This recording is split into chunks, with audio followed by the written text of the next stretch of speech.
Coming up on CTV News tonight, 50,000 people may miss out on the right to vote. And Canterburyans getting behind their local team, the Crusaders. Welcome to CTV News, I'm Rob Cope-Williams. Civil Defence called off a tsunami alert at around 9:30 this morning that was triggered by a 7.6 earthquake that struck off the coast of the Kermadec Islands. Advice from GNS Science says that the tsunami does not represent a threat to New Zealand, but it expects that there will be unusually strong tidal surges and currents. Christchurch City Council Manager of Civil Defence and Emergency Management, Murray Sinclair, says for the next 24 hours people should exercise caution and discretion before entering the water or going out in small boats. The Christchurch City Council is warning that exceptional high tides are expected over the next few days due to higher than normal tides and the low atmospheric pressure system over the country. Residents will need to take care on roads near the Avon River around the time of the high tides. He said the council is monitoring the situation closely and will keep the public updated. 50,000 New Zealanders may miss out on the right to vote because they're registered under the wrong address, but this does not include Canterburyans that have moved because of the quakes. Emily Cooper has more. About 50,000 New Zealanders need to get back on the electoral roll because their enrolment update pack has bounced back marked "not this address." However, this does not include the Canterbury region, which has even more people needing to be tracked down. With the quakes and people moving away or moving out of damaged homes, tracking down Canterburyans has been hard work. Now the electoral team has had to track down people in various other ways. Christchurch, we're very sensitive to the fact that so many people have been displaced following the earthquake, and we've had a number of envelopes that have been returned as gone no address. Actually just over the 5,000 mark have been returned to us. So what we're doing, we've got a team here concentrating on trying to locate those people. So far we've managed to find just over 2,000 of those 5,000 envelopes that have come back.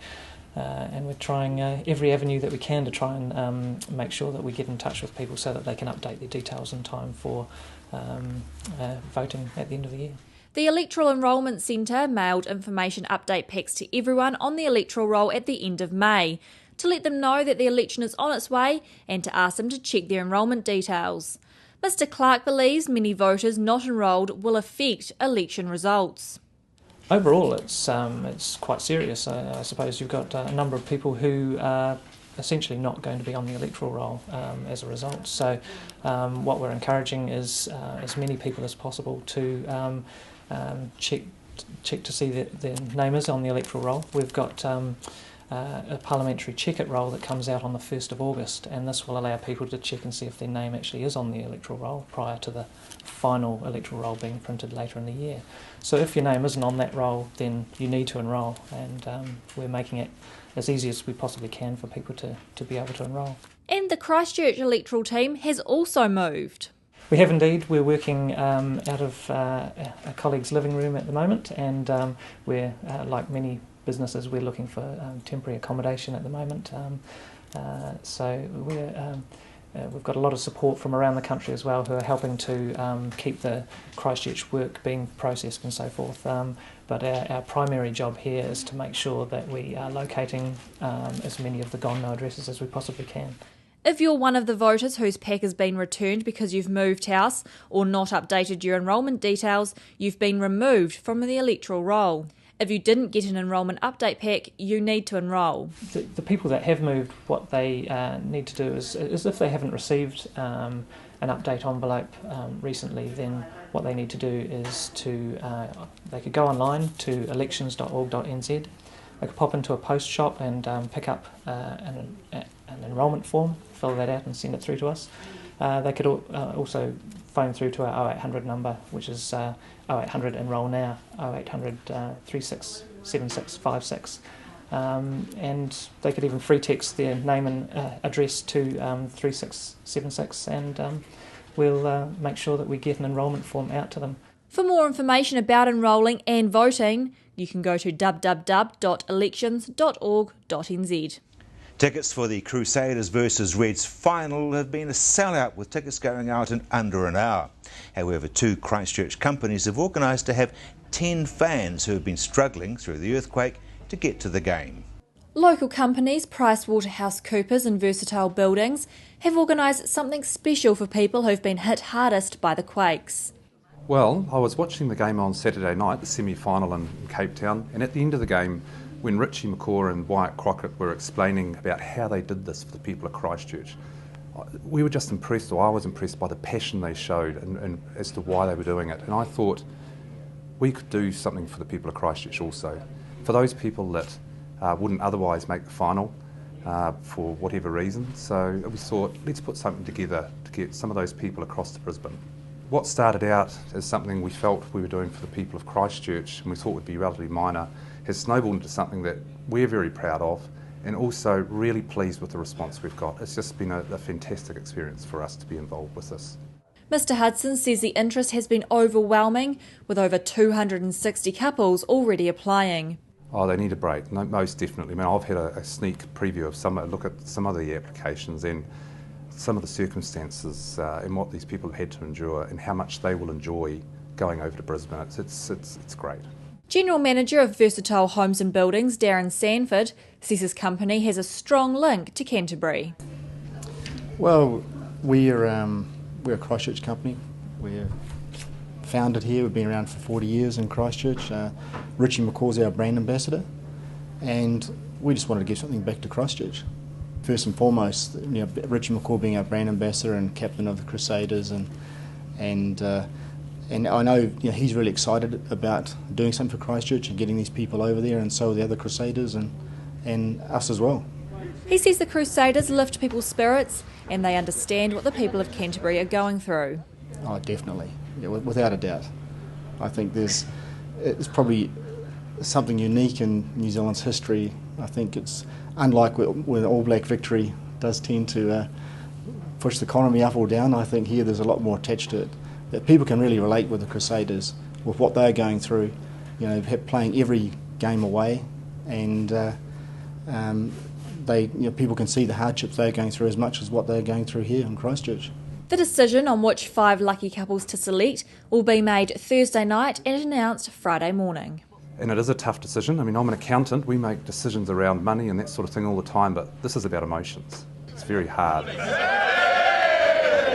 And on Street Talk with Pete Smith later in the news, we'll get some reaction from people on the street to see how they feel about the Crusaders making the finals. V-Base has announced it will not provide an update on AMI Stadium until Tuesday the 12th of July. It was thought information would be released yesterday, but V-Base said that they have aspects of the post-13 June aftershocks with structural assessments and draft reports that require further clarification. A statement will be released to the media on the 12th of July, and obviously CTV News will bring you the latest from that. Coming up after the break, we take a look at what's happening in Christchurch over the weekend.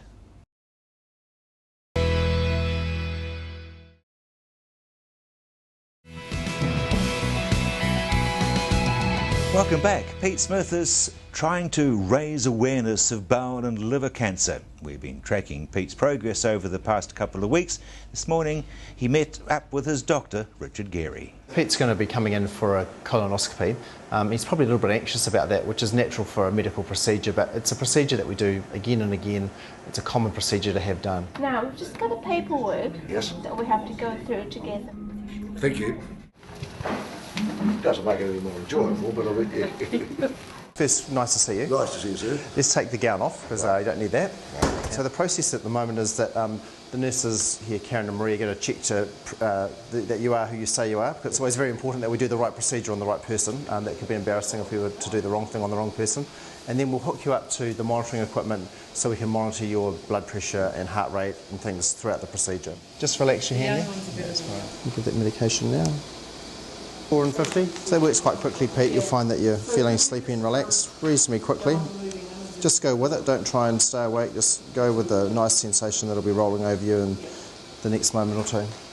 It's a pretty straightforward procedure. It can take between perhaps 10 and 30 minutes, depending on what we find and how easy it is for us to navigate our way around the colon.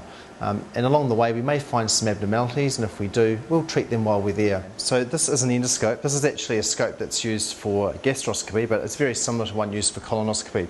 Very small movements at on the wheels here produce very small movements at the end of the scope, and that's important when you're trying to essentially operate down the end of the scope by taking off polyps and things. You need to be able to be sure that you are accurate in what you're doing.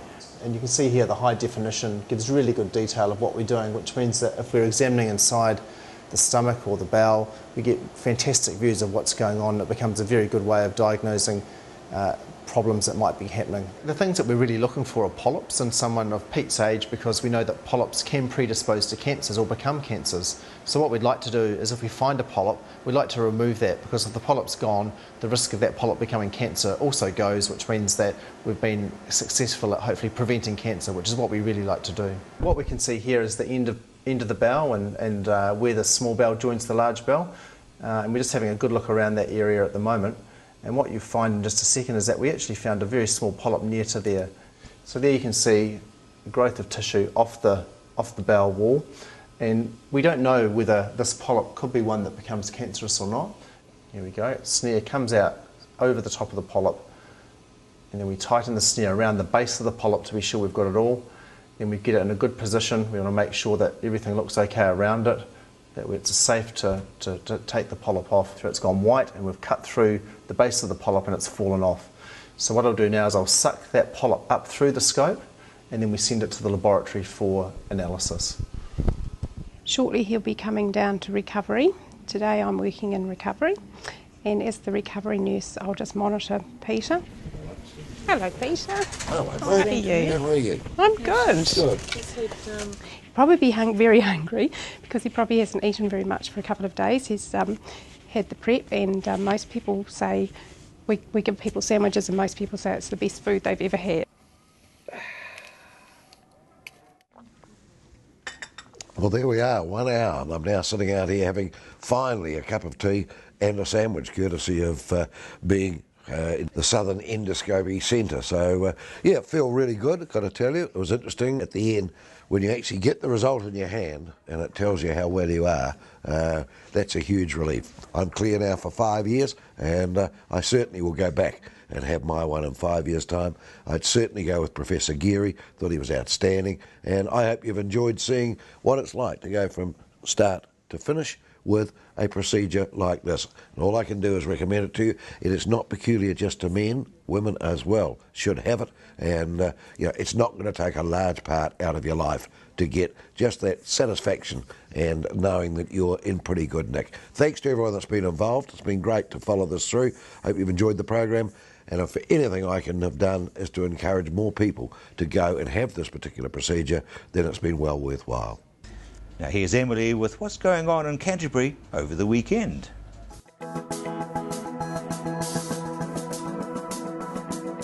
Hi everyone, welcome to What's On. Firstly this weekend, the New Brighton Church is looking for ideas from residents for the future of the site of its 98-year-old church. The church was badly damaged in February's quake, with the collapse of the tower, topped by a brand new steeple, and the church entrance and the Union Street wall collapsing. And then on the 13th of June, the church received further damage that collapsed bricks inside the church. Now the chances of repairing the church are slim, and they want community ideas of how they can create a new local asset from the site. The visioning event will be held on Saturday, and organisers say it will model the recent Share an Idea event run by the Christchurch City Council. The doors of the church will open and people can drop in, take part in the community forum, leave suggestions and hear local leaders speak. The visioning event will be held from 10 a.m. until 2 p.m. at the Church Hall at 26 Union Street, New Brighton. And Cantabrians will be able to get a taste of the excitement of the Rugby World Cup when the Rugby World Cup Roadshow arrives in the city on Saturday. The World Cup Roadshow, which is touring 27 towns and cities across the country, will be at Tower Junction on the corner of Blenheim Road and Foster Street from 10 a.m. to 1 p.m. The roadshow will include a custom-designed truck, which opens into a 72 square metre events centre and will feature interactive displays and videos on World Cup history.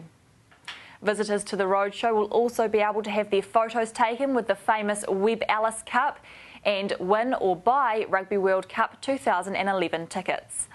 Visitors to the roadshow who dress up as one of the 19 teams who will be visiting the country during the World Cup will be in with a chance to win a prize for best dressed. They'll also be eligible to win 2 tickets for both quarterfinals in Auckland. House of Travel will be flying the 2 winners up to Auckland from Christchurch and will provide accommodation. Sounds pretty awesome. And rugby fans, don't forget, Press Cup Rugby is on again this weekend. And this weekend, Christchurch Boys High will take on St Bede's. And you can watch the game at 11 a.m. and 6 p.m. on Sunday on CTV. Now, if you guys have any events you'd like us to mention, you can email me, emily.cooper@ctv.co.nz, or call us here at CTV on 3777 033. That's 3777 033. See you back here next week.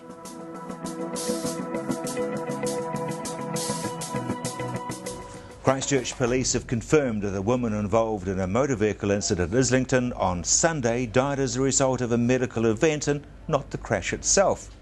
Canterbury Road Policing Manager Inspector Al Stewart says a pathologist report confirms that the 47-year-old woman died from natural causes.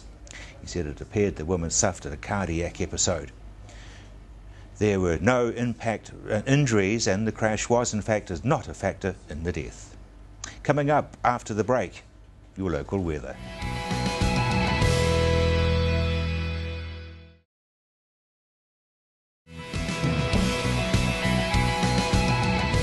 Well, Pete Smith hit the streets and Street Talk to ask whether our rugby team, the Crusaders, making the finals has lifted everybody's spirits. How impressive this season have the Canterbury Crusaders been? I think they've been outstanding.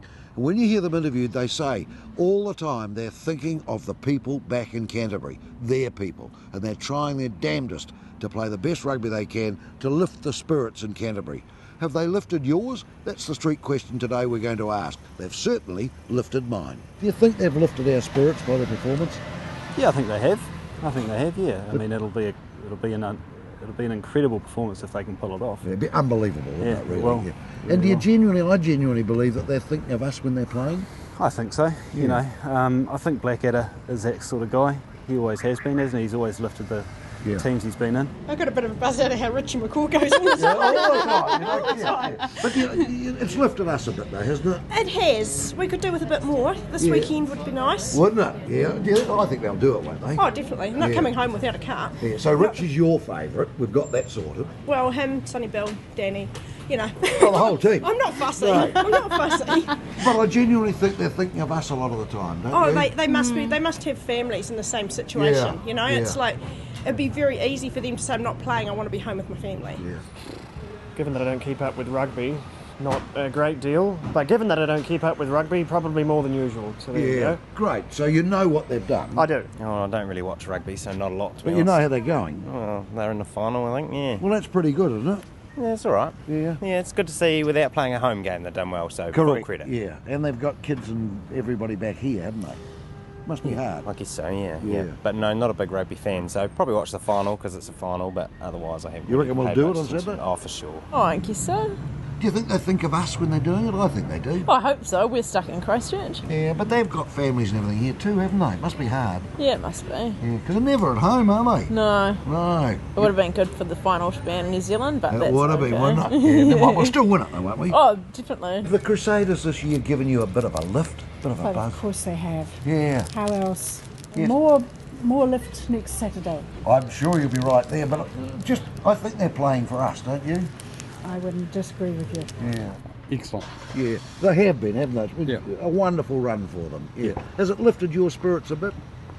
I don't know, my spirits haven't been too down, really. It lifted your spirits, hasn't it? Yeah. Don't miss any of the games on TV, they're awesome. Yeah. No, they've been brilliant. And what a tough year. Oh, yeah.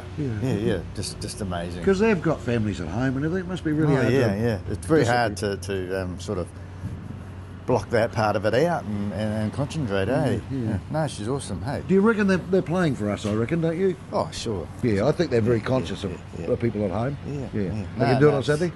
Pardon? They'll do it on Saturday? They're better. They're better.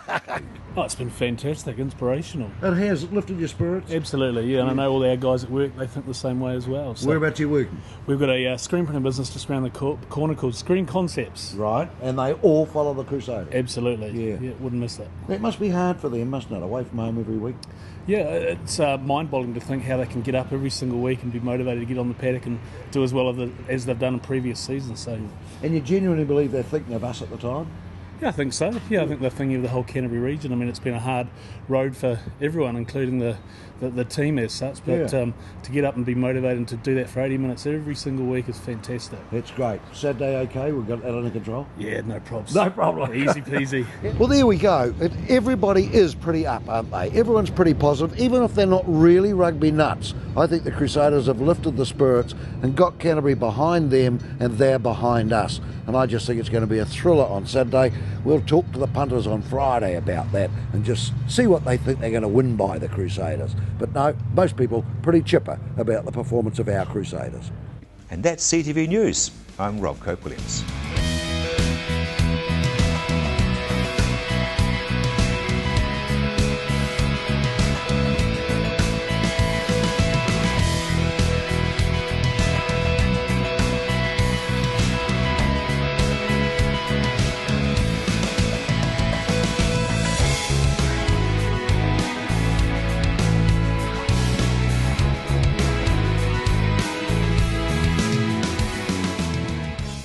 Supporting local content so you can see more of New Zealand on air.